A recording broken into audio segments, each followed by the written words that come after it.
happened right down Southwest 77th Avenue here in the parking lot of Pata's apartment building. And tonight, Miami-Dade police are searching for his killer.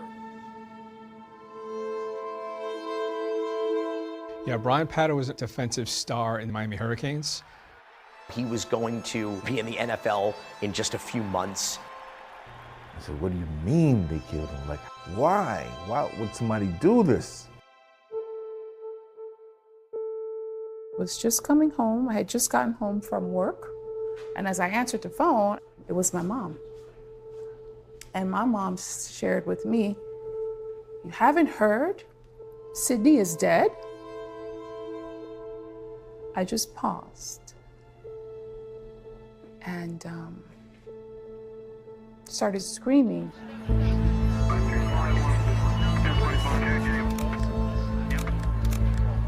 When Brian Pata's mother got to the scene and she was told that her son had been killed, I mean, it was devastating. It looked like one of those scenes you'd see in a movie of a mother just wailing, and it was heartbreaking. Give me my baby! Give me my baby! Give me my baby! It was a scream of pain that was just coming from her soul, her gut. And I was like, oh my God, this is real. She hugged me, Edric. Sydney is gone. Sydney is gone. I was like, oh my, I started to cry so bad. My son, very good son, never have a problem with nobody. You know, oh my God, it's gone. You're watching the rawest of emotions. You're watching someone deal with a tragedy in real time. This is a very private, emotional moment, but it's being broadcast on live TV. And little did we know in that moment how much more devastating it would become.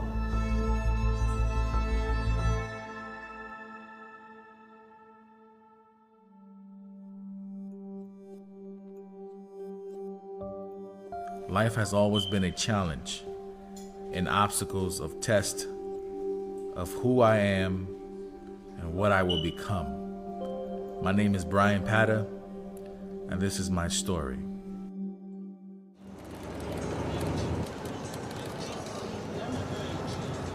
We're at the stadium right now. It's game time. Brian Pata was larger than life. What's up, y'all? His aura, it just stuck out. He always gets everybody to kind of gravitate towards him. Feel me? Check my biceps out. We got those cameras like the year before. Come here, dog. See what's up to the camera, dog. As soon as he got it, you know, everybody was walking around with him. Everybody always taking videos.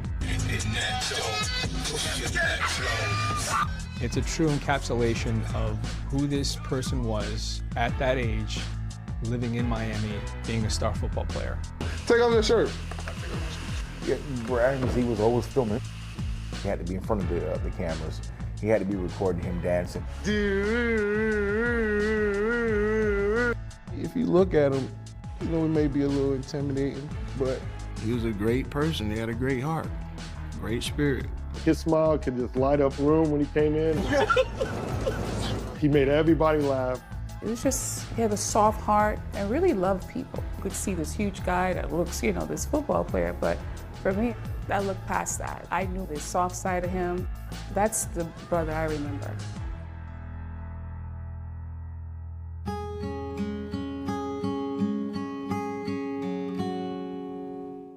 Brian Pata came from a big family.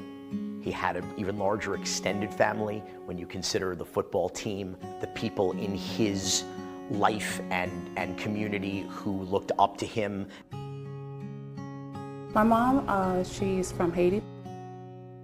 Like most parents, to be successful in this country, you know, you have the dream, the American dream, that come in and work hard. It was quite a struggle for my mom, you know, single parent, home, you know, then try to make ends meet. It's a total of 9 children. So there were 6 boys and 3 girls. Brian was the last of the 9. He was never called Brian at home. We never called him Brian. Everybody outside knew of him as Brian, but we knew him as Sydney.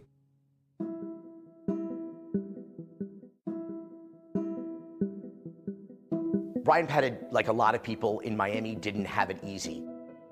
They moved around a lot, spent a lot of time in Little Haiti and the North Miami. Brian and his brothers, they were sports crazy. For them, it was a way to get away from some of the troubles in the neighborhoods that they lived in. Sports was for us pretty much our only way to get to college, to afford college. That's why part of the reason why we worked so hard at it. When I first met Brian, I was just like, wow, this guy is unbelievable talent. Brian physically was so gifted in high school. You knew this was somebody who could play at a high level in college. Brian was heavily recruited out of high school. But he knew he wanted to stay in this region, and he wanted to stay in this area, but it ultimately came down to being close to his mom. There was only one school for Brian, and that was the University of Miami. He swarmed and brought down Brian Patta. He has a motor that will not stop. Miami Hurricanes in the early 2000s, hands down, is the best team of all time. Brian Patta was a high-performing player on a team that was highly regarded. A lot of people think he would have had a long, substantial career in the NFL.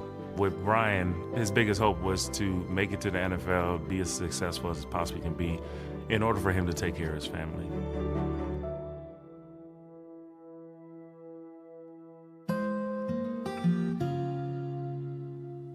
He was a big baby. He'll be sitting in the locker and like he'll just be laughing, like, what are you laughing at? What you laughing at? And he'll be listening to a message his mom just left for him. And she'll be like, Brian, I dream you today. And like, it used to make me laugh too. She babied him. I mean, she loved him so much, you know what I mean? And we all did. Brian would be on the phone with his mom. Every single day they talked, he always made sure he checked in with her. This trajectory that Brian Patta was on was not his alone. His mother, she was on this journey with him. What are you making? Oh man, I'm cooking little fish potatoes. Rice.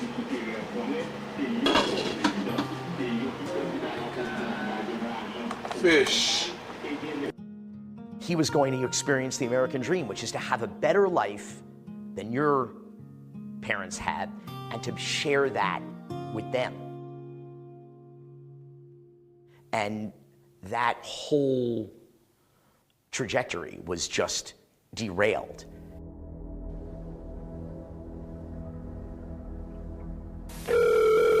Navigate police fire with the emergency.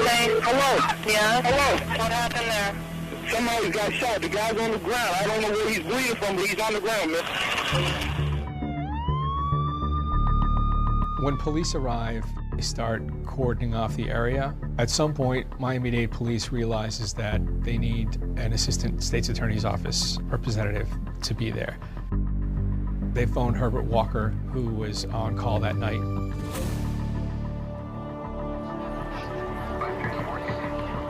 By the time I got to the scene, you could already see people beginning to gather around it.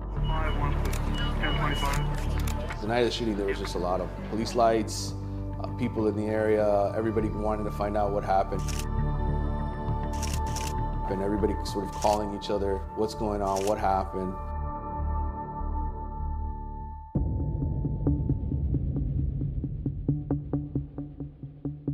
After the initial incident, I remember meeting with friends and family members just to gather information. My experience as a prosecutor, time is of the essence, and the clock is ticking. In the hours after Brian's murder, the Miami football team didn't know if this was an attack on Brian or if this was going to be an attack on multiple players. That summer, another teammate got shot a couple months prior to Brian Patta. Ambush coming out of his house. I was scared myself, and nobody knows what happened. I thought somebody was trying to kill me too.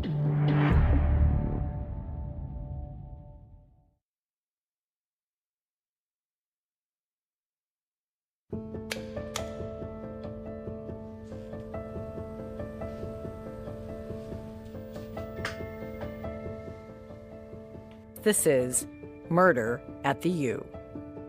I'm Paula Levine. I got started on this in the spring of 2018. We were just gathering sound. At some point, we realized we had enough sound and enough of a story to make it a true podcast. The podcast itself didn't really come to fruition until the story seemed a little more complete. From 30 for 30 Podcasts. We had a killer amongst us. Murder at the U. The podcast is the result of 8 years of investigative reporting by ESPN. I would say we've interviewed more than 100 people. We've gathered more than 5,000 police documents. Anything we've been able to get our hands on has helped us in our investigation to this point. A star player on a major college football team, murdered near campus, just a few months shy of the NFL draft. Brian Patta was an outstanding defensive lineman with UM and was being talked about as an NFL prospect until about 7:30 tonight when he was shot and killed in the parking lot of his apartment building. Give me my baby! Give me my baby! Give me my baby! A woman believed to be Patta's mother, wearing a UM jersey with his number on it, collapsed as she rushed to the scene. Other family and friends were overcome by the news. In the weeks leading up to Brian Patta's death, his family had noticed some things that made them think that Brian thought something bad was going to happen to him. I last saw Brian that Sunday on the 4th. Yeah. I cooked a huge meal for him, my mom and I. He came over and he just seemed kind of just really mellow, quiet. He just spaced out. And his head was down the whole time, kept rubbing his hair, and his hair was in front of his face, just kept rubbing his head like this. His spirit was off, but we don't know. He couldn't explain it. And I remember him leaving, and he said, "Thank you, sis," and gave me a big hug. It seemed like he was so far away from me, but he was literally right there. And I was like, okay, I love you. I'll see you soon. And not knowing that would be my last conversation with him. November 7th, 2006, pretty average day for Brian. He and his teammate, Eric Moncour, decide that they're going to go register for spring classes. We went over, we registered for classes, and then we went over and got something to eat. After that, we went back to the Heck athletic facility. We had a great day of practice. After practice, we were told by one of Brian's teammates, Chris Zellner, that he was in the locker room. There was a call that Chris Zellner overheard where it seemed like somebody was threatening Brian. Just happened to be just me and Brian left in the locker room, and then he received a phone call. It started off as a normal call, and then it started getting heated. Brian started to say, like, you, if you want to come see me, you know where the I'm at, you. They hung up. I looked over, I didn't want to be too nosy, and I was just like, hey man, are you good? Like, you straight? So that was the angriest I've ever seen Brian Patta, like, ever. After practice is done, Brian gets in his car, he's heading home. He sees some of the younger teammates. He offers them a ride home and drops them off. Brian arrives home around 6:57. He's on the phone with his brother Fednall, and he says to him, "I'm gonna let you go now, I just pulled in." Brian pulls into the parking lot in front of his apartment complex and exits his car. Within, police estimate, probably 2 minutes of that, he gets shot in the head. Brian's girlfriend, Jada Brody, says she heard a bang and people arguing. Jada goes outside to investigate. She sees Brian Patta laying face down on a sidewalk, feet from his car. She thinks he's joking because he's a jokester and realizes that there's a pool of blood around his head.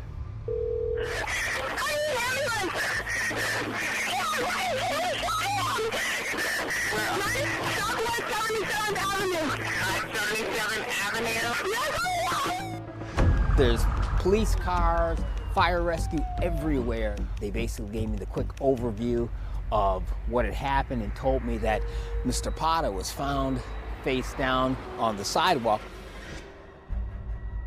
I saw a large black male just about 20 feet from the entrance to his apartment. There appeared to be an entrance wound to the back of the head, and it was a single shot.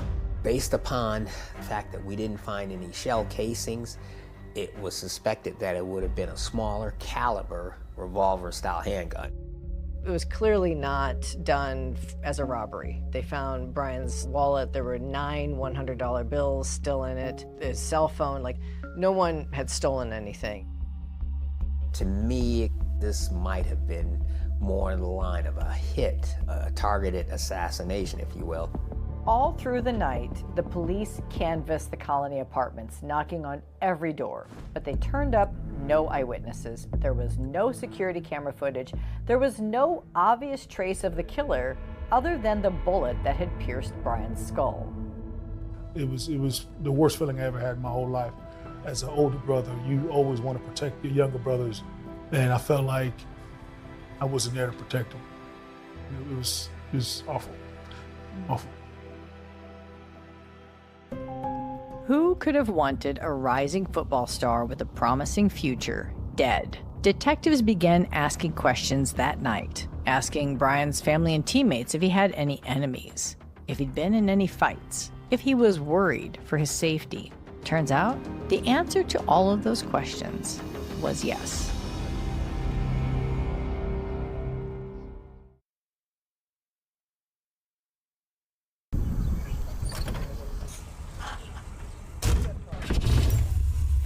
The University of Miami. This is Miami. There is a dangerous, sexy, cool reputation in this town. Brian Potter. Get at you at the end of the game. And if you are a college football player at the University of Miami, It's game time. Time to get serious. you are going to get caught up in that fast living lifestyle very quickly. But you know this your boy, entertainer, Big Patter. You know what I'm saying? Just showing y'all my cars or whatnot. The dome, baby. That was Brian. Yeah, he was that flashy. Check you out on my inside. You check me out. Ooh, wee. He was very flashy.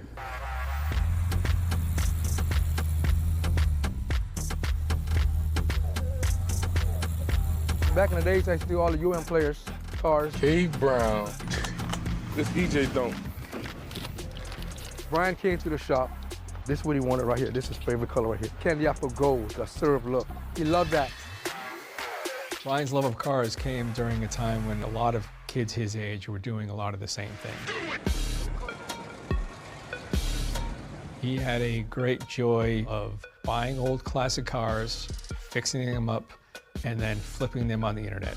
Just showing y'all my work, what I could do to my cars. Playing out good. He enjoyed that aspect of taking something, making it beautiful, and then trying to get a buck off of it. That was one of the things that Brian wanted to do once he got successful and got paid in the pros, is open up a car shop. Jamming to that Rick Ross. On our way to my apartment now, US 1 going south. In 2006, MTV Cribs was a show that was still popular. On this episode of MTV Cribs, NFL Edition. Welcome, MTV Cribs. I thought, well, this would be really cool if we could start doing this with local athletes and sort of make it a local story. I was working for the Miami Herald. I was a high school / college football writer.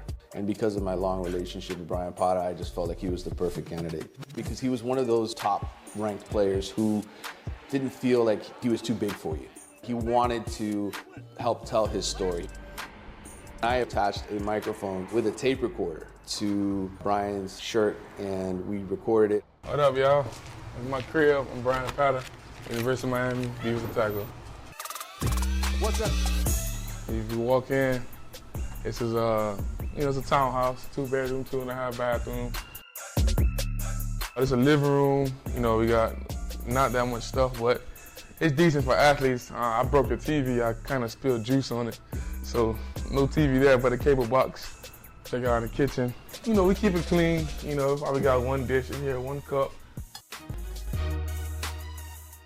Going upstairs to the room. This is my room. It's all right. It's not, spectacular or nothing like that, but this is a little collage of me and my girl. Jada Brody was, at the time of Brian's death, his girlfriend. They had been together for exactly a year. She had moved into his apartment earlier that summer. I introduced Brian to his girlfriend, Jada. My name is Dave Howell, and I was friends and teammates with Brian Patta. We were at a on-campus party, and he ended up noticing her from like afar. And he was just like, you know, who's that? I was like, oh, I know her. I went to high school with her. Her name is Jada. He was just like, you know, can you hook us up? And I introduced them. That's Jada? Yeah. Brian was not, you know, some serial dater and all that. He was just a typical college student. And I think at that point, he just kind of settled down a little bit, wanted to, you know, to take this relationship a little more serious with Jada. They had their fights, they had their love. They were just a typical college couple. The day that he was killed, the night before, they were celebrating their 1-year anniversary. So it seemed like they were, you know, they were on cloud nine to me. According to what she told detectives, Jada was in the apartment cleaning out her dog's kennel. She told police that she heard an argument outside, possibly Brian's voice, and went to see what was going on.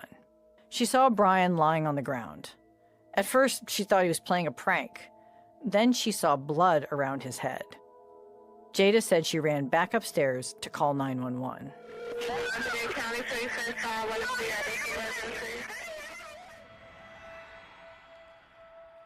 You never know who might be a possible suspect, and at that point, everybody's a suspect.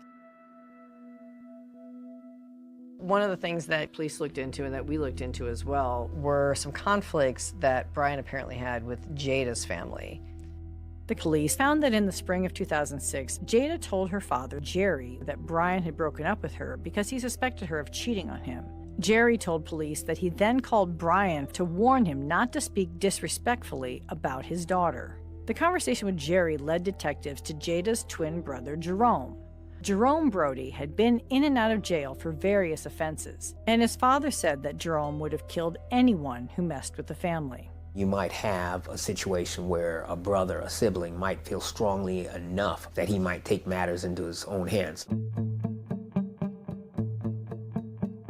About a month after Brian's murder, Jada Brody's brother, Jerome Brody, ends up getting arrested in Boston, and as part of the arrest, police find some guns in a vehicle. Miami-Dade gets this information that they have those guns tested to see if they're a match to the bullet found in Brian's skull. Miami-Dade police flew up to Boston, tried to speak with Jerome. He was unwilling to speak, but those guns that Jerome had didn't match any possibility to Brian. We did our due diligence, and we couldn't place him in the area. Jada's twin brother and other members of her family were deemed not to be involved. The police started going down all of these different rabbit holes, but they actually were starting to look at someone much closer to Brian. Hello? Whether Brian got mixed up with the wrong girl is one of the questions that certainly the investigative team looked into. Is there an ex-boyfriend that is upset that she left him? Crimes of passion cause passionate action.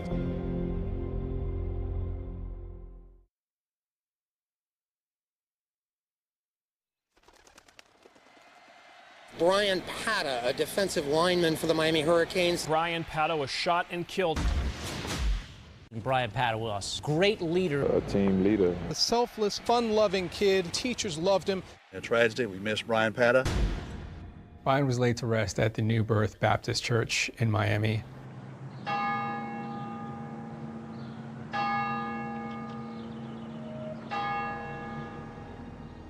amount of people that was coming in, I think it was like over 2,000 people.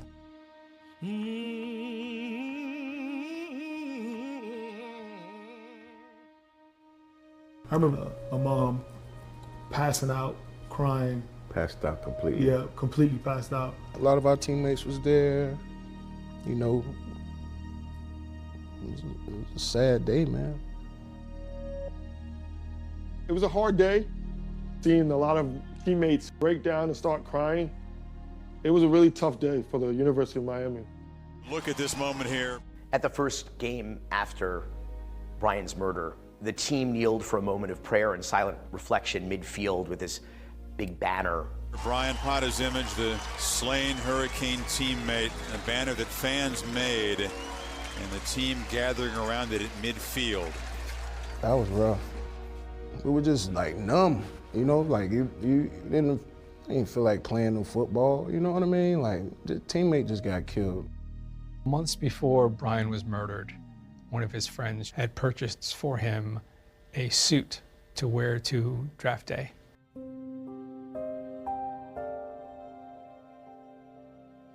Brian had picked us out to wear this draft, and they had it all out. And that's when it hit me then, just looking at that. It's supposed to be the best night of his life. And this is the worst. You got to bury him in it.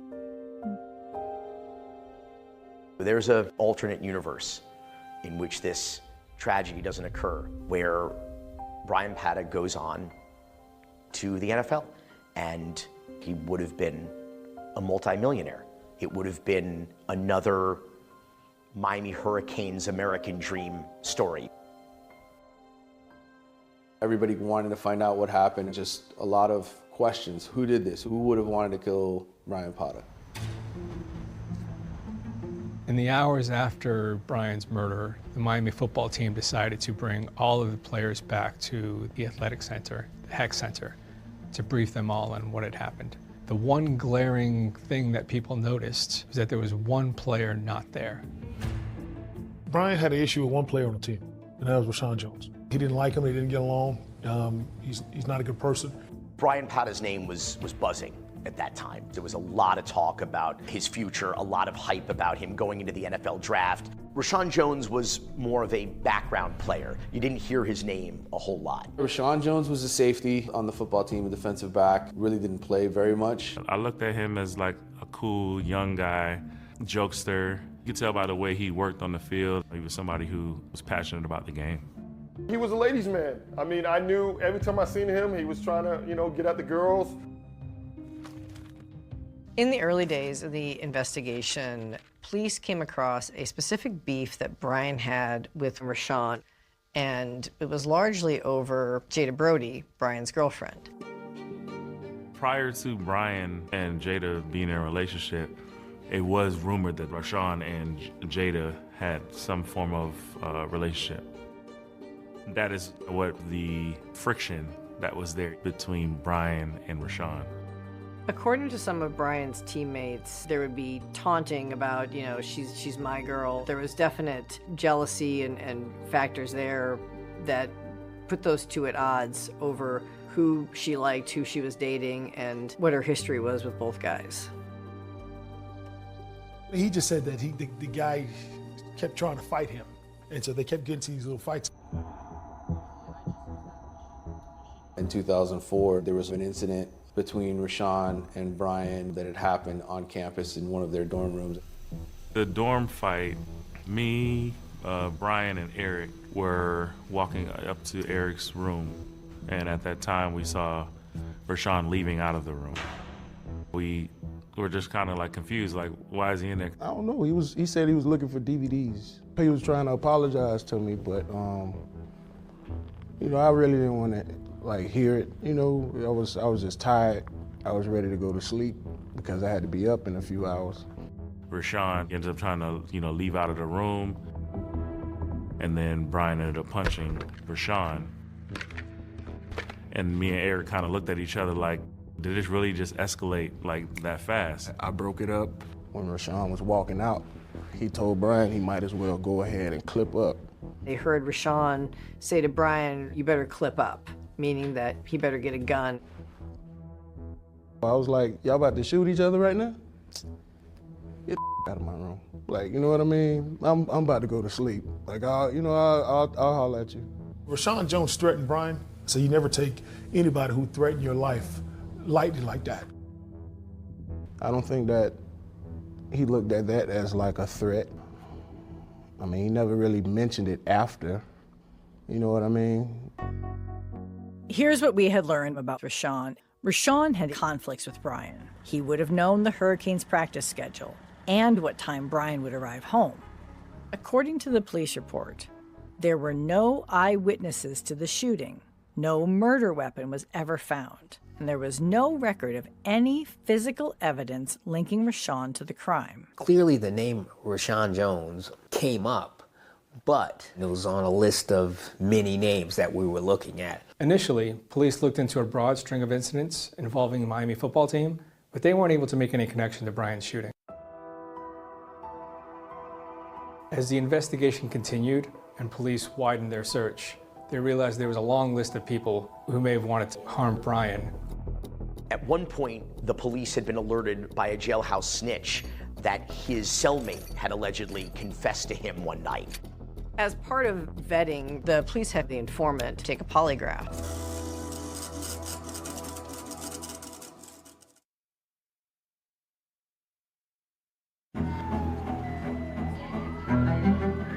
No arrests as of yet as police in Miami continue their investigation. Brian Pata, senior defensive lineman for Miami, gunned down at the age of 22. The murder of Brian Pata took on mythological proportions in this town. It was like everybody had a different theory. We learned that Brian had a busy life. It wasn't just football and his girlfriend. He was involved in a lot of things. The investigation at the start went in so many different directions. There were so many different angles they were trying to go with. I felt like the police just didn't know which leads to really truly go for. It wasn't a limited field of suspects. You need to follow the evidence. One of the tips that came into the Miami-Dade police was that if they wanted to find Brian Pata's killer, they needed to look for ties with the Zopound gang. Zopound's a well-known gang in the Miami area. They were notorious for doing crimes of great violence. Zopound was featured as one of the bad guys in one of the Will Smith, Martin Lawrence Bad Boys movies. Yo, dry off, sweetheart. That's Ice Pick. He said the Haitian Zopound's about to do a rep. Let's move. There is no indication that Brian was a member of this gang, but there were members of the Zopound gang who told us that they were aware of Brian, that they knew him. The homicide detectives weren't able to bring back anything that would tie a specific action of the Zopound to this incident. There was a lot of talk about Brian getting into fights with some pretty potentially dangerous characters. Oh boy. It is not uncommon at all to see bad blood lead to fists being thrown in a nightclub in Miami. A few months before Brian is killed, Brian and some of his teammates are at a club called Club Life. And they get into an altercation with some guys there who belong to a gang. There was definitely a physical confrontation.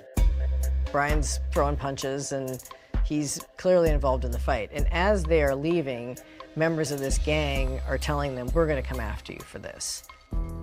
And one of the teammates with Brian at the time is calling Brian and telling him that, someone's got a hit out on us.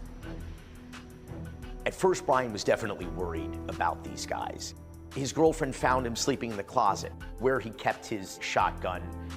And I think that was certainly a reasonable indication of concern or fear or paranoia on Brian's part.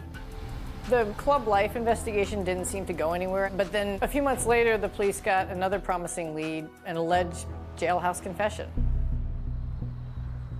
There was a jailhouse informant. His name was Bernard Brinson, and he claimed that he was having a conversation with another inmate by the name of Emmanuel Jones. And Emmanuel Jones would end up telling him that he got paid to do a hit and that he believed that the person he got paid to do the hit on was Brian Pata. They went and actually administered a lie detector test, and the jailhouse snitch passed the lie detector test. Back in 2007, police had quickly ruled Emmanuel Jones out as a suspect. There's evidence in the police records that that man had an alibi because he was in jail on November 7th, 2006. But we discovered the police had the timeline of his arrest all wrong. That robbery took place in August 2006. But Jones wasn't actually arrested until December, a month after Brian's murder. Miami police did not respond to our requests for comment. Years later, I was able to actually track down the alleged confessor, Emmanuel Jones. And I got him on the phone, and I was trying to bring him back to that time period in 2006. If someone were to say, hey, you confessed to this murder, do you remember where you were in November? I was nowhere around no murder. I don't know anything about no murder. They wrote he had an alibi. He was in jail for stealing a dirt bike in an armed robbery. There was all this talk of jailhouse confessions and tales of professional hits. All of this just swirled because there was just this emptiness that the police couldn't fill. You hear this person's the lead person, and next week someone else is the lead person. When it took longer than 6 months, all of a sudden you're like, okay, like what's going on? Now a tragedy that has no closure, no conclusion, and no answers. The murder of Brian Pata. It takes too long to know who killed him. I don't know what to say anymore. Every day I'm talking, we try to call the detective to ask them questions. They don't want to pick up the phone, we leave them message, they don't call back. It feels like Miami-Dade needed to do something new. Their hand was almost forced into doing something creative. As a reporter, I try to stay out of the story. But sometimes the work you do to get the story and what you uncover changes it. That's exactly what happened here. To my knowledge, this is the first time a police entity has ever reached out to ESPN for help with a case like this.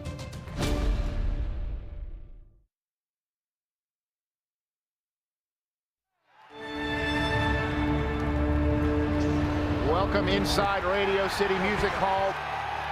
The 2007 NFL Draft is now open.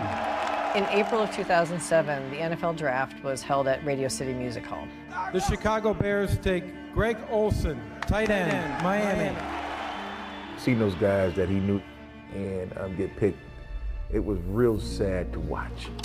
Introduce yourself, man. I am Greg Olsen. How you doing, Tyler? Greg Olsen and Brian were good friends on the team. After Brian's death, Greg Olsen went on to have an incredible NFL career and a long broadcast career after. It reminds you of what could have been for Brian, the life that he could have lived.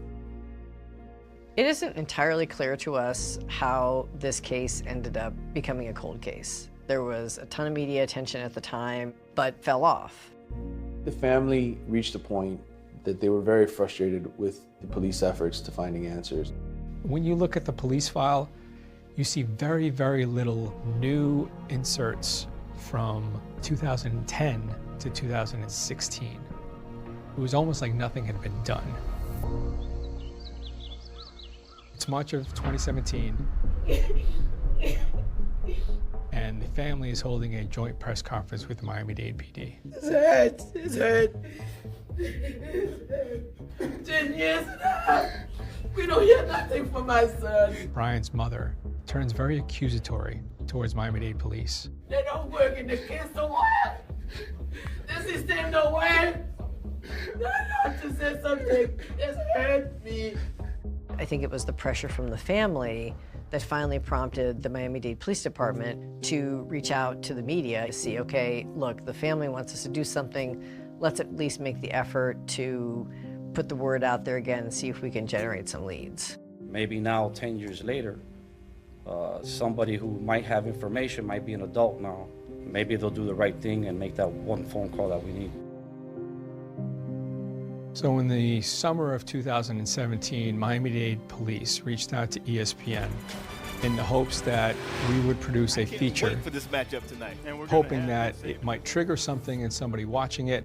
We discussed it internally and thought, let's see if there's something more to this story than just a college game day piece. You know, we're ready to kind of jump in with both feet and then see what we can do to move the case forward, if you will. That sounds great to me. Yeah, that sounds awesome. We would ask lots of questions. A lot of them they couldn't answer, but a lot of them they did.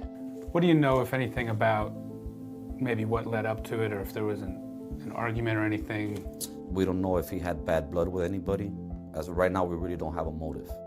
One of the things that really drives me in an investigation is looking at, okay, the people who were supposed to be doing a good job at this, what did they do? I wanted to dig further into this.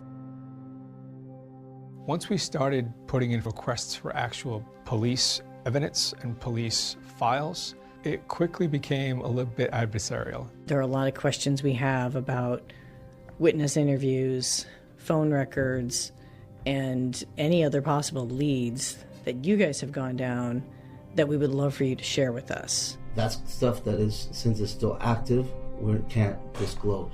They did start to provide some documents, but the problem was giant sections of them were blacked out. If we didn't get the information, we couldn't tell a complete story. Greg Cooper and Dean Jackson are members of a cold case unit in Utah. We realized we needed some out-of-house guidance on how we had perceived Miami-Dade's police work. They're former investigators, law enforcement, and when they looked at this, they agreed. There were some of these angles that the police hadn't ruled out. There was some redaction to those reports, so without having that information, it created questions about the investigation and how far it went, how thorough it was. One of the things that I just can't get over with this is that there were some just basic omissions and errors in this that you would not think that a police department of that size would be making. It's like, you know, in 2006, there weren't text messages. Did you guys look through Brian's texts from what was available on the physical phone? I don't believe there was text messaging back then. That was the old style flip phones, you know, those push-to-talk phones were the old things that I don't believe there was texting. By the time we went back to them a year later, we had learned a lot about Brian's life. And at that point, we were asking them questions which they didn't even have answers to. We were told by Chris Zellner, Brian's teammate, that in the locker room after practice, the day of the shooting, Brian was engaged in a very heated phone call. Was that call investigated? I don't remember that individual's name. I don't think I personally interviewed him. Obviously, that's somebody that I would like to speak to also. After we all got the news that Brian passed away, I immediately told the police officers, and they just kind of like, okay, thank you, we'll take that into consideration. And that was it. No follow-up questions, no like, do you think you heard anything? Do you think you heard a name? Nothing like that. I never heard from them ever again. The caller that Chris Zellner had overheard is a cause for concern in that it was never identified who the caller was or what the nature of the conversation was. That should have been tracked down, identified, and interviewed. When the police department was being reticent with us about information, that really made me curious because you wanted us to do this, like you wanted this exposure. And what is it that you don't want to tell us? It appeared as though the Miami-Dade police turned on the very people that they had recruited into this effort to help solve this cold case. ESPN decided that the only way to try to get an unredacted copy of the files was to sue Miami-Dade police. So we're here on the case of ESPN Inc. versus Miami-Dade County et al., case number 2020-5029-C01. Eventually, we were ruled against, but while on the stands, we were able to get several officers of Miami-Dade to admit. Does MDPD know who killed Brian Pata? Yeah, we have a strong belief as to who's responsible for his death. And that revelation confirmed what was previously released to us by accident in the heavily redacted police reports. In some of the initial batches of records that they gave us, they included dossiers on a lot of the people they looked into. The only cover page that had the word suspect on it was the cover page for Rashawn Jones. We knew that was important. They forgot to redact it. That was the first indication that they were not being truthful with us. Do you have a specific suspect in mind? No. I mean, anybody, we didn't have a specific suspect. The police are not required to be truthful to reporters. However, in denying they ever had a main suspect, they made us even more skeptical of their information. They had considered Rashawn Jones a suspect from the beginning. In November of 2020, our investigative team decided that it was ready to publish something with everything that we had learned. That photo that was featured so prominently of all the players on the field kneeling by that banner of Brian's face will look very different based on the players who are pictured in it. Place your hands behind your back for me. You've been placed under arrest.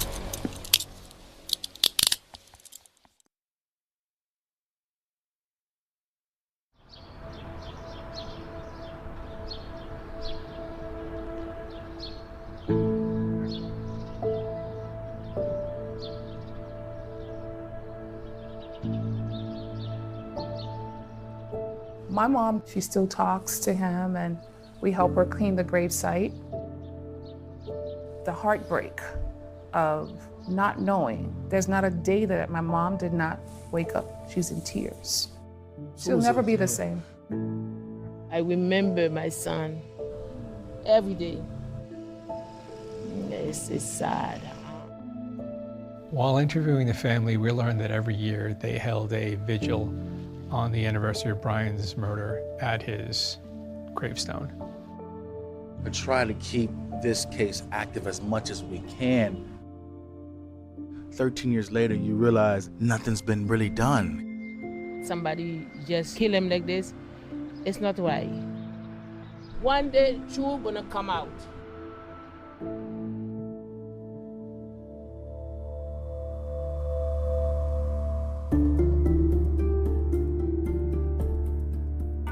From the outside looking in, it was the kind of case that police should have been motivated to solve quickly. But that is not what happened.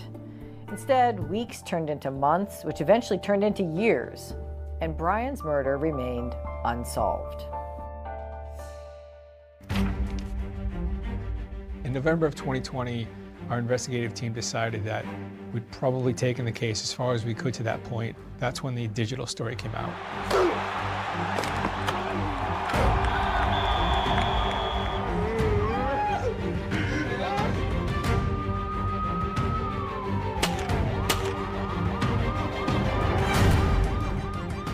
The family was so appreciative that Brian's name was finally being talked about again, and some pressure, it seemed, would be put back on Miami-Dade police. You may remember this case because Pata was a star football player for the University of Miami. It's been over a decade, and the murder of Brian Pata is still unsolved. In one of South Florida's most infamous unsolved murders, the shooting of a University of Miami lineman, and it remains unsolved to this day. We felt like that got the ball rolling again. It opened it up big time. Our story was the very first time that the public had been told that Rashawn Jones, a former teammate of Brian Pata's, was the person that police were considering most likely to have killed him. One of the theories of Brian's murder definitely revolved around his teammate, Rashawn Jones. There was pretty open conflict between the two of them. After reading the ESPN article and then just kind of putting this piece and this piece together to kind of make it make sense, I started to believe that there was definitely a capability of this being Rashawn. I received a voicemail from Edric, Brian's older brother. Hey Dan, good morning. It's heating up really good. I think they're about to make an arrest soon. 9 months after our story comes out, we get word that the Miami-Dade Police Department is moving to arrest Rashawn Jones. I believe one of the catalysts was the ESPN article that came out. I think also the state prosecutor also getting a little more aggressive in his approach towards arresting someone. They show up at a Dollar Tree warehouse in Ocala, Florida, where he's working, and they're waiting for him when he leaves work. And he's arrested. Being placed under arrest. Another exclusive tonight, the wife of a former UM football player coming to his defense after he was arrested for murder. I heard them say, Rashawn Jones, put your phone down, you're under arrest. Rashawn Jones' wife says he knows nothing about that night and doesn't know who killed Brian Pata. He's not this person that they're trying to portray. She says even though Jones and Pata had a history, it was resolved before his death. He said it wasn't even at odds when Brian got killed. He's not a murderer. He's not. An arrest in the 15-year-old cold case, the murder of a University of Miami football player. Brian Pata was fatally shot outside his apartment back in November of 2006, and now police have arrested his former teammate, 35-year-old Rashawn Jones, and charged him with Pata's death. I said to myself, it's about time. It's about time. My mom she got up and she started to dance and she started to praise God and say thank you. I kept trying to say it can't be true, wait till it's all proven, but like at that moment, I'm not gonna lie, I was really upset.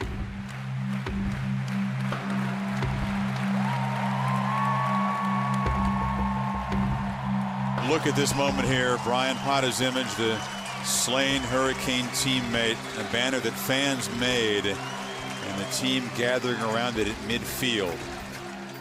Initially, the photo of this moment looked to us like a team united, grieving one of their own. But now, one player sticks out, Rashawn Jones. Somehow, he's made it to the front row. He's on one knee, looking down at Brian's face on the banner. Knowing the rumors that were swirling around the team at that time, that photo started to look very different to us. When I see that photo, I just be like, wow, you know what I'm saying? It just give you chills, man. You know what I mean? It's a little scary. So the question now is, looking at that image, are we seeing a man who is praying for his teammate or who is praying for forgiveness? After Rashawn Jones was arrested, we were really waiting around to see what was the tipping point. What was that missing piece of the puzzle that you said you needed to make an arrest? Were you anywhere near the scene where Brian was killed that night? I wasn't in the area. What if I told you there was an eyewitness that saw you leaving the scene right after?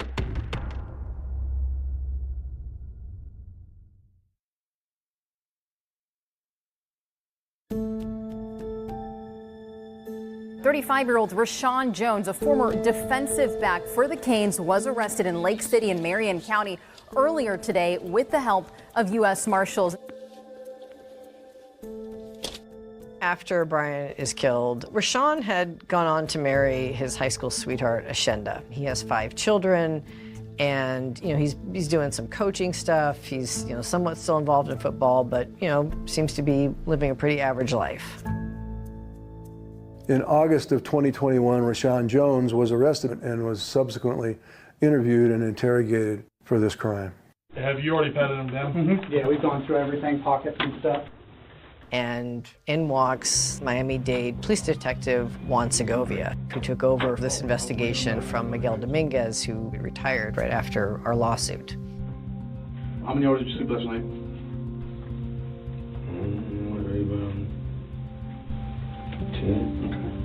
The approach that the detective is using at this point really is non-accusatory. It's just an interview approach to begin with. What can you tell me about your relationship with Brian? I mean, we had an up and down relationship. Okay. What happened? What does that mean, up and down? We was teammates. I guess females got involved. So it was, I don't know, I guess jealousy over females. I think Rashawn wants to find out how much information, what the detail is, what it is eventually that the detective has to share with him. He doesn't seem to be concerned about admitting that, they've had some ups and downs. Not yet. Yeah. Not yet, because they haven't put it into a context for him to have concerns about that. Rashawn had somewhat of a history of getting into altercations, and there was another player that would tell police that Rashawn actually pulled a gun on him. Did you own a firearm back when you were at University of Miami? No. You never had carried? Never. No. Did you ever make it sound like you carried a firearm? I don't know. That was a lot going on back then. I don't remember if I said no. I didn't never say I carried a firearm. Most likely the realization is they're trying to connect me to a weapon that's connected to the homicide. And all of a sudden, he starts stammering. And you can see that he's thinking about that. He's trying to go back through the files in his memory. On the morning of Brian's murder, Rashawn is called into the coach's office, and he's told that he's failed his drug tests, which is going to lead to a suspension. It was for marijuana? It was for marijuana, so I don't go to practice that day. Okay. When I leave out his office, I go home. Miami-Dade pulled phone records for Rashawn Jones, which show that at 3 p.m. on the day of the murder, Rashawn activated a new phone number. What was the reason for changing your number? Explain to me. I don't know. At the time, I felt like I was gonna get a lot of backlash for my second marijuana. I mean, for my drug test. From who? From friends, family. I know I let my family down, mother them, grandmother them. One thing that stood out when we finally got to look at his phone records was that there were 56 calls, but there was a gap between about 6:40 and 7:40. And police believe Brian was shot around 7 o'clock. So when you got home, you turned off your phone? Yeah. What'd you do that? I just didn't want to be from the outside world. Okay. I was frustrated with myself. At the time of the shooting, police are contacted by someone who lives at the Colony apartment complex by the name of Paul Connor. Paul Connor was a writing instructor at the University of Miami. On the night of the murder, Paul Connor was about to make a turn into the parking lot. He hears a pop. And seconds later, he walks by a young African-American male going in the opposite direction. Police later showed Connor a photo lineup, and Connor identified Rashawn Jones as the man he saw that night. What if I told you there was an eyewitness that saw you leaving the scene right after? You remember that old man that you crossed with in the sidewalk there? I wasn't there. He can't eyewitness me. You were identified as leaving the scene. How? And I wasn't there. He was shown 6 photographs. He was shown 6 photographs, and you were one of them, and he immediately identified you.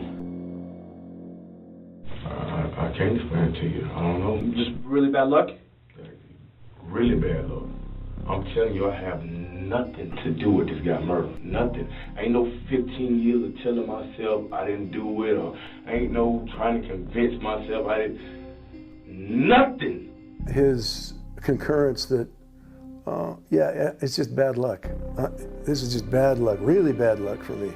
No, it's a lot more than bad luck. It's either fact or it's being trumped up against him. Why would all these people lie about your I just said I used to live, I used to be young and wild. So I guess that's just the perspective they got on me of how I was. But that ain't got nothing to do with picking up no gun, trying to kill nobody, harm nobody with. That's not in me. Ashenda is brought into the interrogation area as well, and she comes to talk to Rashawn after they've interviewed him. They said they got the eyewitness and people saying that they seen me with a gun when I was in Miami. Oh, I threatened Brian when I was in Miami. People heard me threaten him. That's all they got? People heard me. They ain't got no DNA. You can't maybe think my husband is a killer. I said, listen, you have to literally show me him standing over the body for me to believe that he killed this man. I love you.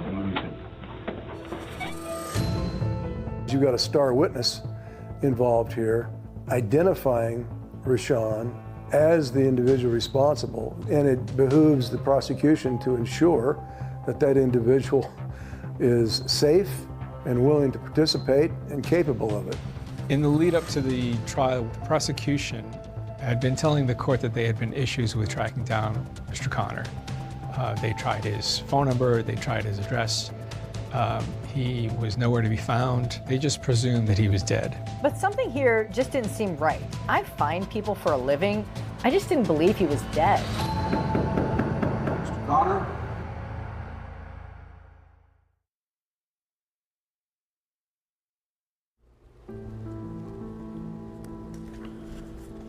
Mommy kept all of these. Mommy was so happy when she got this jersey. Oh, yeah. My son. She said, my son. That's him holding it. That was the first jersey. This tells you right here how much of a jokester he was. You see? Oh my God. I missed his boy. Yeah. You hear stories or you watch a documentary, you see something like this, to think that one day that you'll be that same family wanting justice, wanting closure, and you're sitting there just waiting. This is him as a baby. It's been a roller coaster ride for all of us. We prepare and we talk about it. Then all of a sudden they get pushed, you know, and then it gets pushed and it's pushed. It's been a roller coaster ride. If the family hadn't pushed, if there was no 2017 press conference with Jeanette Pata, if there was no involvement of ESPN, would we even be at this point? The former UM football player accused of killing a teammate charged with second-degree murder at his arraignment today. Jones has pleaded not guilty. The first substantive thing that happens in his case is a bond hearing, which is in 2022. Please come forward to the witness stand right up here. One of the most interesting things about the bond hearing was that we finally got to see, for the first time, Paul Connor, the writing instructor from Miami who claimed that he saw someone matching the description of Rashawn Jones leaving the apartment complex after the shooting. How would you describe the person that you saw, Mr. Connor? A young African-American, 6 feet to 6'1", tall, approaching the gate. What did you notice about the man and his facial features? Well, he smiled at me. He had a clean set of white teeth, no gold teeth.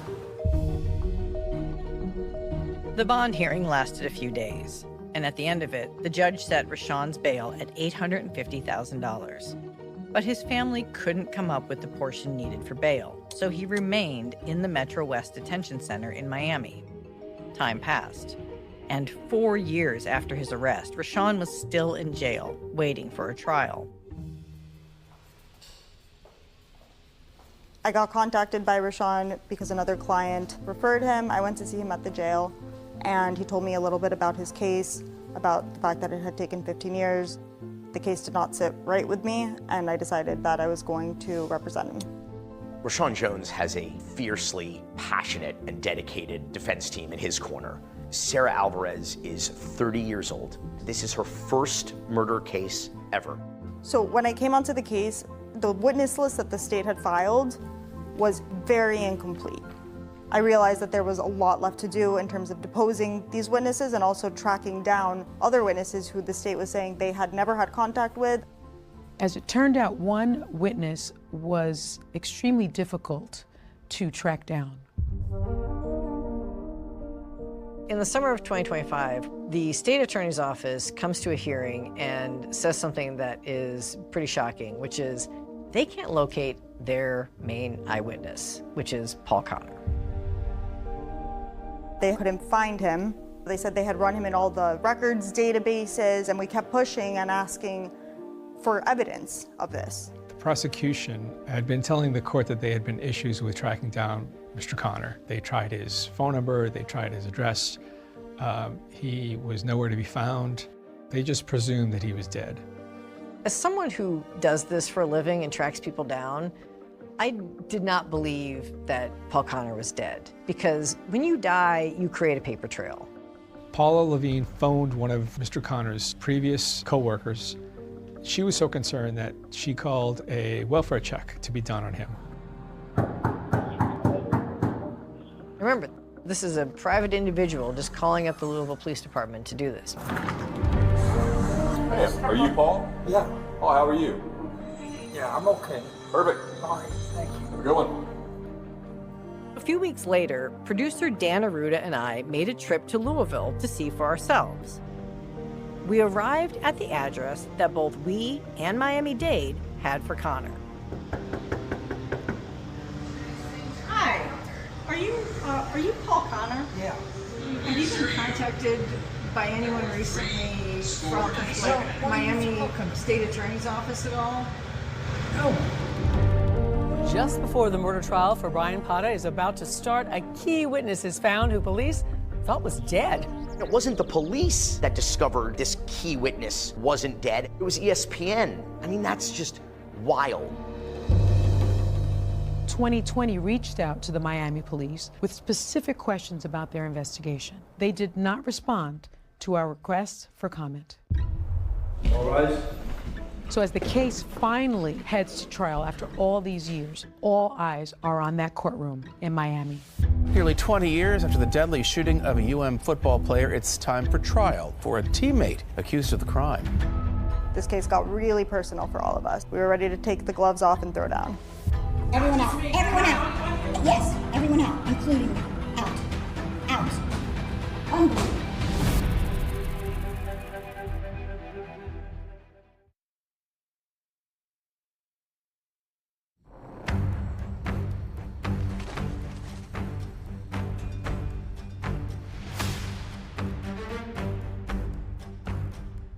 So this is courtroom 4-1.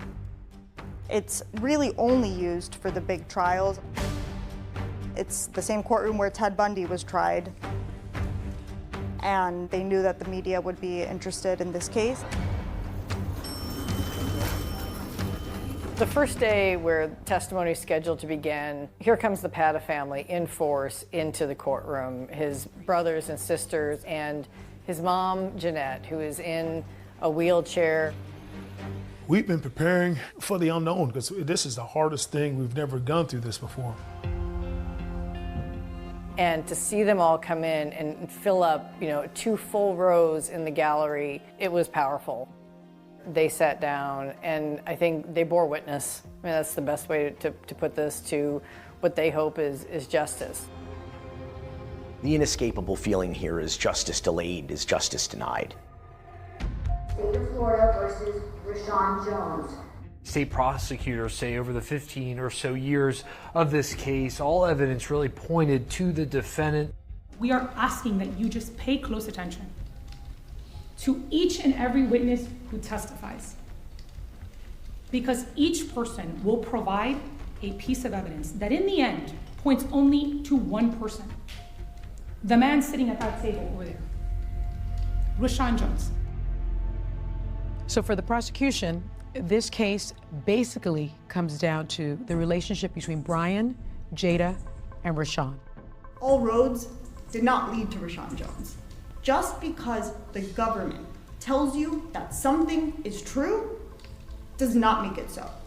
Rashawn looked, as he's sitting at the table, very professional. He didn't really glance over at the family. He really kept his focus on his counsel. For 15 years, the police interview Rashawn along with other teammates and other students, but they never really treat him like a suspect. They don't bring him in for a sworn statement for 15 years after he's already been arrested for this horrible crime. Would you like to call your first witness? In an extremely emotional moment in the courtroom, you have Dwayne Hendricks, Brian's teammate, former roommate, testifying about the moment when he saw his friend lying motionless in front of their apartment. I noticed Brian on the ground, so I hopped out of the car and I was like, yo, stop playing. He had a puddle of blood behind his head. That's when it hit me. He wasn't playing and it wasn't a game anymore. Did you call anyone from his family? I tell people to this day, that was the hardest thing I ever had to do in my life. It was to call that.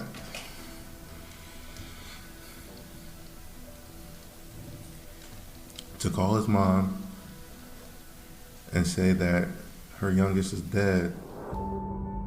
When the prosecutor first started showing some of the photos from the crime scene and some of the photos of Brian's body, it was a really emotional moment for the family. I mean, they were leaning forward, they were grabbing tissues, some of them turned their heads away. It clearly had an effect on them.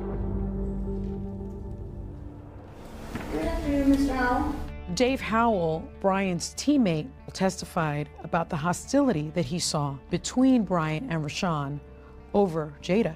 Did Brian and Rashawn get in any other disputes? Yes. Were they over Jada? Yes.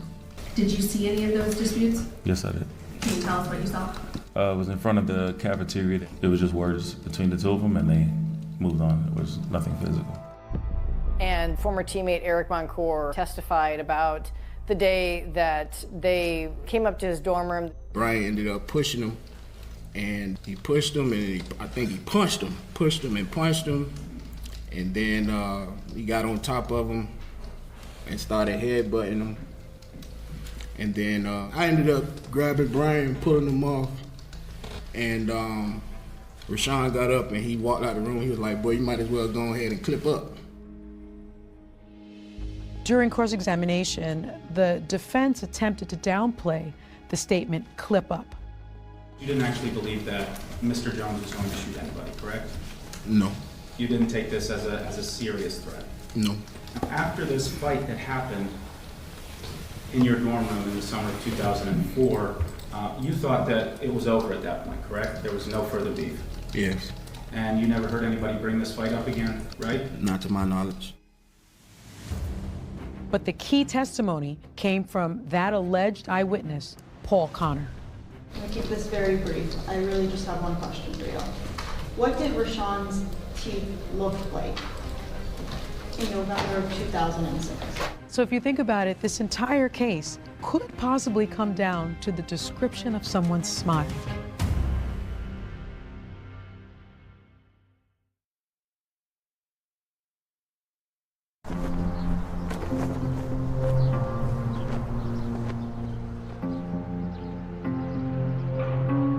Key witness taking the stand today in the murder trial of Rashawn Jones, a former UM professor, detailing what he heard and saw the night Brian Patta was shot and killed. The state plays for the jury a recorded testimony of Paul Connor from a hearing in 2022. Do you swear or affirm that testimony? It was treated as regular testimony. He smiled at me. He had a clean set of white teeth, no gold teeth. And that's about it. I described him to the forensic artist. And is this a fair and accurate representation of the sketch that was created based upon your representation? Yes. The million-dollar question in this is, did the jury believe Paul Connor? But another witness, Bruce Johnson, who was a teammate of both Rashawn and Brian, is called to testify. The defense takes this as an opportunity to question him about Rashawn's teeth. I really just have one question for you. What did Rashawn's teeth look like in November of 2006? They just wasn't, everything wasn't straight. It was jagged, kind of messed up. Would you describe them as a clean set of white teeth? No. Now, these two statements are completely at odds with each other. Can you please introduce yourself to the jury and tell them where you're employed? Yes, my name is Juan Segovia. I'm a homicide investigator with the Miami-Dade Sheriff's Office. One of the final witnesses that the state called was Detective Juan Segovia, and he had been assigned in 2020 to take over the case, and his testimony was incredibly useful for the prosecution because it took all these little pieces of testimony from all these other people and essentially tied it together in a very effective narrative as to the motive, the means, the opportunity for Rashawn Jones to kill Brian Patta. What information did you gather that led to you getting an arrest warrant? It was the threats accompanied with the display or talk of the same type of firearm that killed the victim. It was the phone records. It was the identification of Mr. Connor and all the circumstantial stuff that happened the night of. The jury also got to hear the post-arrest interrogation interview of Rashawn Jones. Let's talk about Jada a little bit, because Jada's name comes up a lot during the investigation. Is that the first time that you have any beef with Brian whatsoever? Yeah. That you remember, that was over Jada? Yeah. Okay. You dated Jada? Never dated Jada. Did you guys have any relations? We had a relation once. On cross-examination, the defense pressed Segovia on whether or not Rashawn ever owned a gun. You have no personal knowledge whatsoever that Mr. Jones actually owned a firearm at any point, do you? Not legally. Not legally? Right. You have never seen Mr. Jones with a firearm? I've never seen him. The prosecution ends its case on the very graphic testimony of the medical examiner. I do. Who uses a model to describe the fatal injury that takes Brian's life. The pathway of the bullet through Mr. Patta's body was from his left side, several inches above his left ear. That was hard for the family. It was an incredibly emotional way to end those 5 days of testimony. At this time, the state rests. We had so many other leads, all of which were more viable than Rashawn. Ultimately, the court ruled that these different viable theories be excluded. At this time, the defense rests. Even without that, we felt so good about the case because they still didn't have anything, and we trusted that a jury would feel similarly. I had to ask somebody next to me, did I hear what I thought I heard? Mr. Jones, your attorneys have indicated after speaking to you that you do not wish to testify. They're not going to call any witnesses on your behalf. Have you had an opportunity to discuss that with them? Yes. Are you deciding not to testify in this case? Yes, ma'am. We were stunned. I think anybody there who was witnessing this was wondering what had happened. Both the state and the defendant have now rested their case. The attorneys will now present their final arguments. You'd remember one of the worst days of your life. You test positive, your future's unsure, you don't have the girl, you're gonna get kicked off the team. Things are not going your way. And then it all just boils over. Does this look anything like Rashawn Jones? Does this look anything like Rashawn Jones? Nothing. Paul Connor's selection is not reliable. It is not credible. Rashawn Jones was not at the Colony Apartments. Rashawn Jones did not shoot him. Rashawn Jones had nothing to do with his death. Rashawn Jones failed a drug test. He was at home at the time that Brian Patta was killed. All rise for the jury. This family has been put through so much for so long, and they get so close to what they believe is finally going to be justice for them. I can't even imagine what they're going through. We are now on verdict watch as the jury evaluates the evidence in the murder of his teammate Brian Patta. The only thing that is not a foregone conclusion here is what that jury is going to decide. All right, ladies and gentlemen, I've received your note.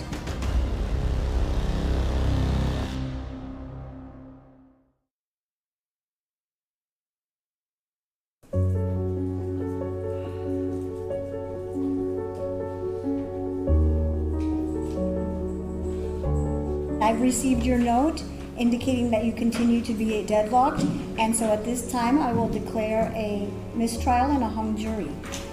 Ladies and gentlemen, I wish to thank you for your time and consideration of this case. The breakdown was 5 for not guilty and 1 for guilty, and the person who was leaning to guilty was just unmoved.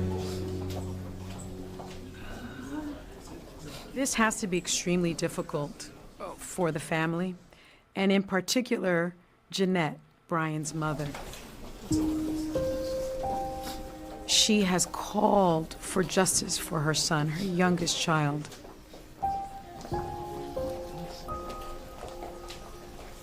Anybody who's seen the video of Jeanette running down the street, wearing Brian's jersey, yelling, "Give me my baby! Give me my baby! Give me my baby!"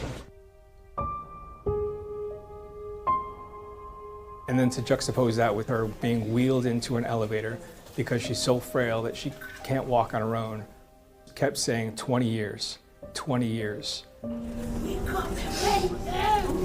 We come here! And she still has that same desperate plea in her voice.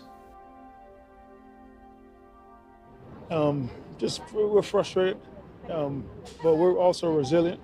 We're going to remain steadfast and confident that we're going to get the answers that we need. What do you think you would do differently? That's a hard question to answer. I'll leave that for the next trial. There are no winners here. At the end of the day, we're still at the same place. We don't know who killed Brian. We don't know the truth, and I don't think we'll ever know the truth.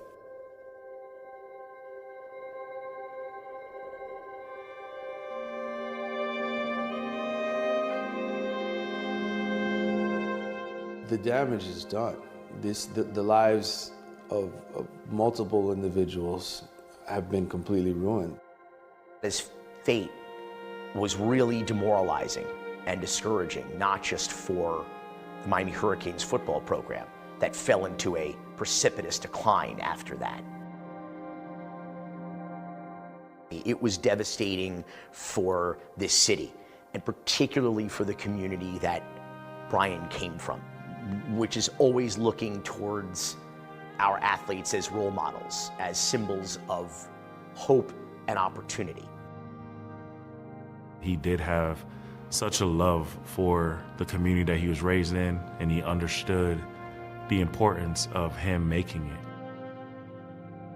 And when you have a young person who's from this area and is able to advance not only the identity of Little Haiti, but become somewhat of an ambassador of the culture, and his life is taken way before its time, it's heartbreaking.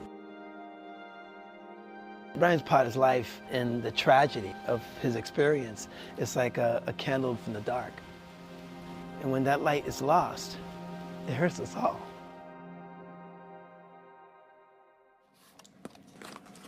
What's going on? Hello? You know, I'll look at a picture or something, I get emotional, but then I'll think back how we used to spend our times together and, you know, the jokes he would crack and, you know, the times we would spend and just those memories, the positive, you know, all the good stuff, you know, that, but you think of, oh man, he's not here anymore, you know. That's when the tears flow. A gentle giant. Loving individual. Full of life, full of energy, positive energy.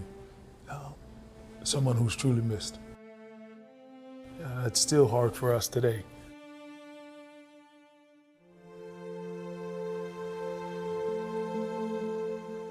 A little bit after his death, I mean, I dreamt about Brian. He was talking to people, he was saying he's okay, I'm okay. I wasn't supposed to die, but I gotta go over on the other side. You guys won't see me anymore. God is letting me in the door now. Those were his words. Then a big purple door opened and it's bright light and he walks in between, he looks and he waves. So I love everybody, I love everybody. Then he hugs me. It felt so real. And the door shuts behind him. And then that was it.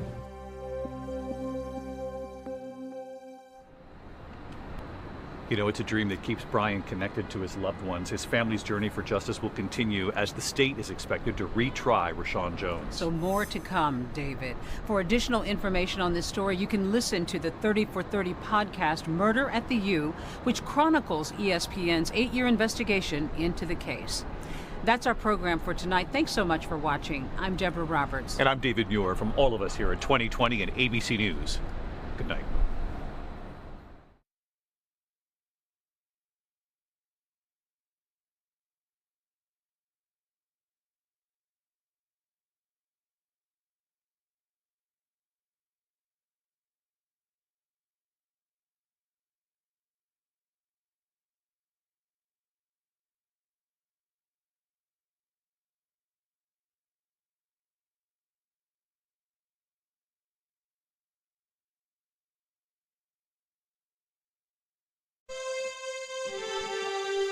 अल्फ अल्लाह की ज़ात तू ऐ झोरे सदके जेड़ो कुल कायनात चलाण आलो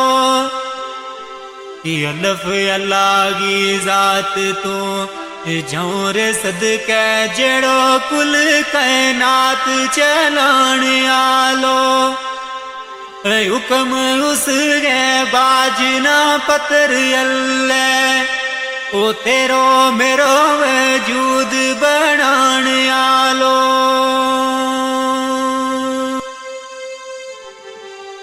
18,000 मखलूक गो ऐ मालिक सोनो रब सुनो जमीन आसमान आलो अर्श फर्श लो कलम महफूज कुर्सी जिया जून ना रिज़क खिलाण आलो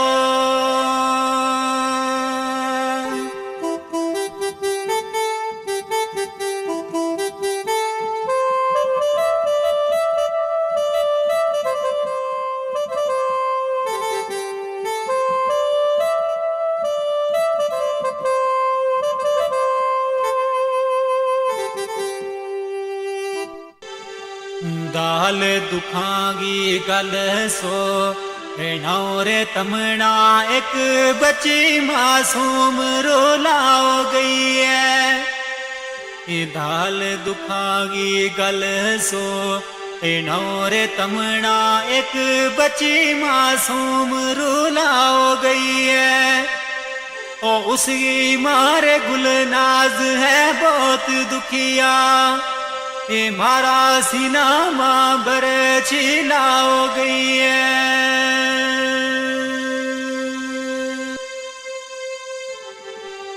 नाओ बच्ची गो अफसा में महमूद सोनो रोग उमरा गो सुनी लाओ गई है ओ जिला पुणछ गिरा शिंदरा सोनो अय दुखिया दिलाना अफजारो लाओ गई है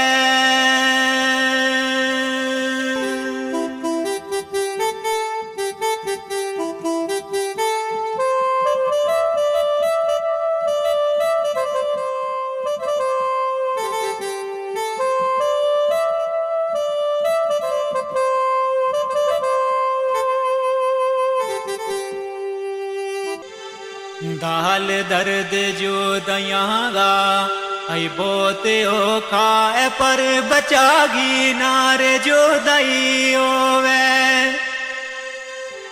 दाल दर्द जो दयागा आई बोते हो खाए पर बचागी नारे जो दई होवे ओ माना सबर करार फिर नहीं रहा तो दख्ते जिगर की जद जो दई होवे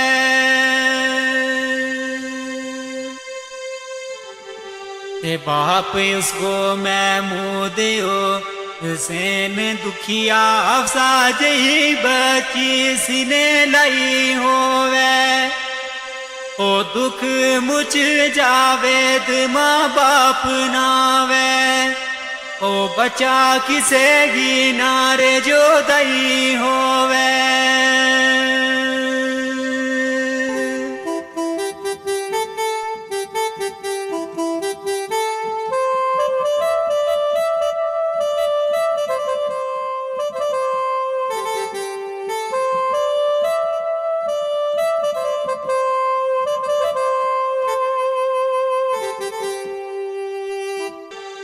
तेरे हो रब गा कर तमाम होए आसारा अप्रैल ना खुशी भरपूर होई रे हो रब गा कर तमाम होए आसारा अप्रैल ना खुशी भरपूर होई ओ अल्लाह पाक ने दिती एक बच्चियों सोनी अय गुनाह करांगी अर्ज मंजूर होई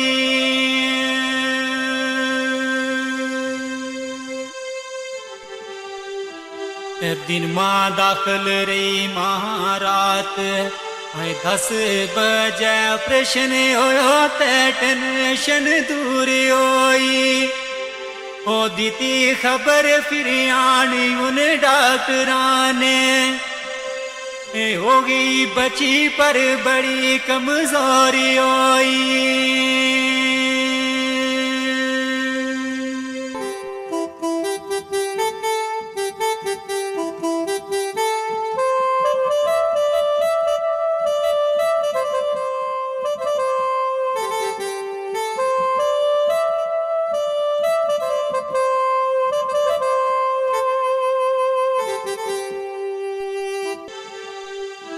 सलाह दीती वीर डॉक्टर है कमजोर बची ले गए बीच मशीन रखाओ दीती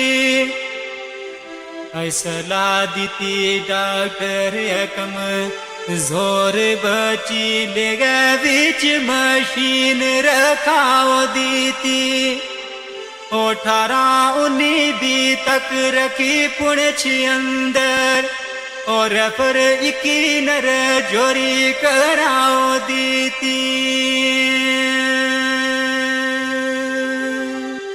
आई रात 9 बजे मामू आई नानी दोए गड्डी तरफ जोरी चलाओ दीती ओ मासा देरी ना लाई ले चल गया ओ 12 बजे जोरी पहुंचाओ दीती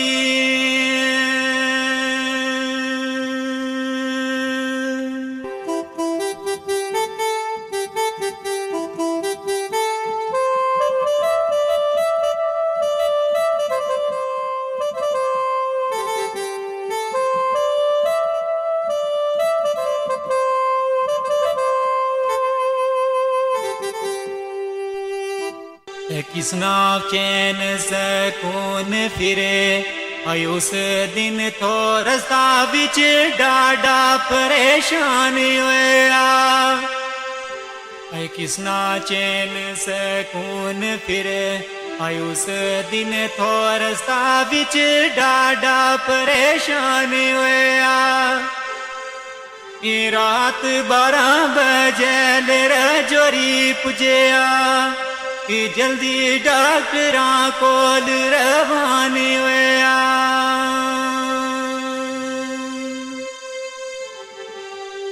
डॉक्टर नब्ज तके मुतू बोल न सके असली राज तू बे वो हैरान होया ओ अमानत रब की है तम सबर करियो आफसा बची गारू वे रवानी होया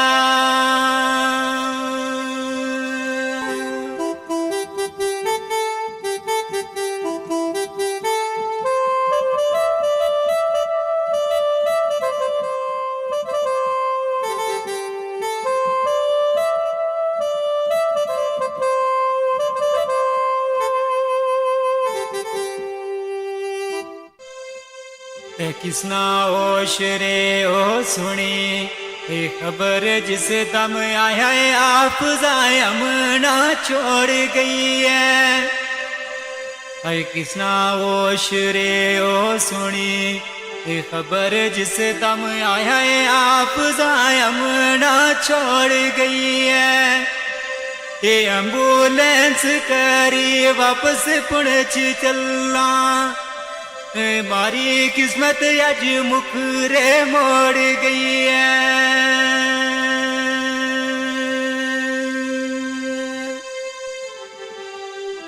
आई गुल नाज वाणी अरे मान बाकी मेरी खुशी ना किंगा तू रोड़ गई है दाखिल विच अस्पताल थी पुणछ अंदर मांगुल नाज गो दिल क्यों तोड़ गई है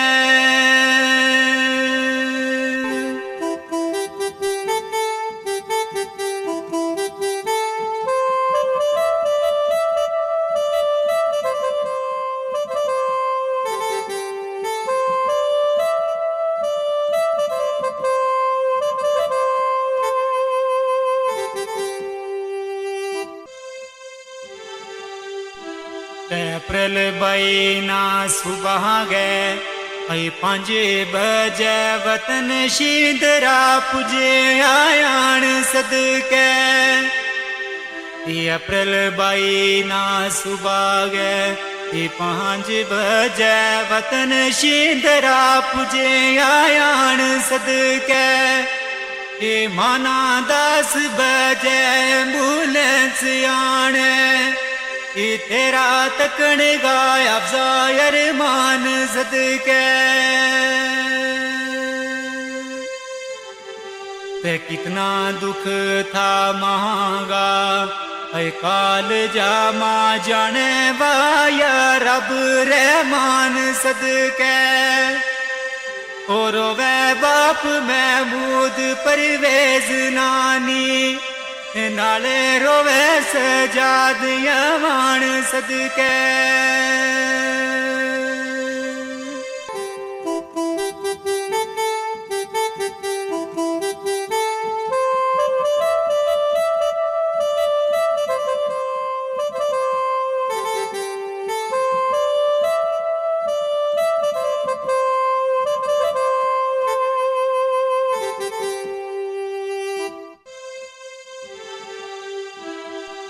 कफन दफन गोविलो हुणे यार गयो इना दुकाना हुण मीटौरे किसरा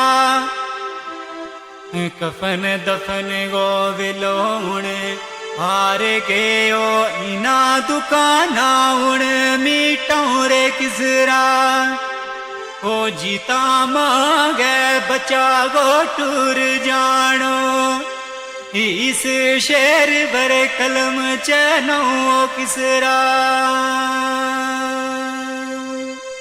ते अच्छा रब वाले हुणे हई छोड़ गई है तीना सिना नालू हुण लऊं किसरा सबर या तो नी दिल मां याद तेरी रोता दिला ना चुप कराऊं किसरा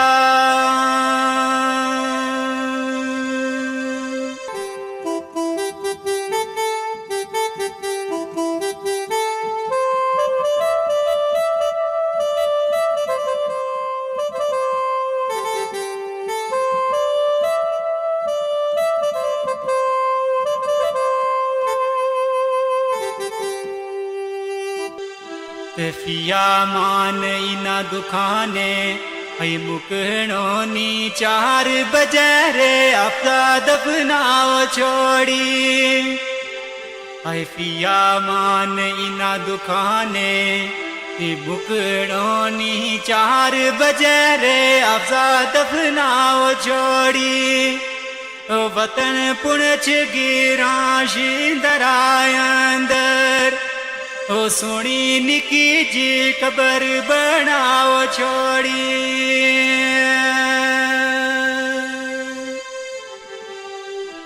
सबर करियो महमूद गुल नाज दोए मानत रब गी रब ने छुपाओ छोड़ी ओए पिया मान जावे तू इजाजत ले ले जख्म मोड़ी भी क्यों रे दुखाओ छोड़ी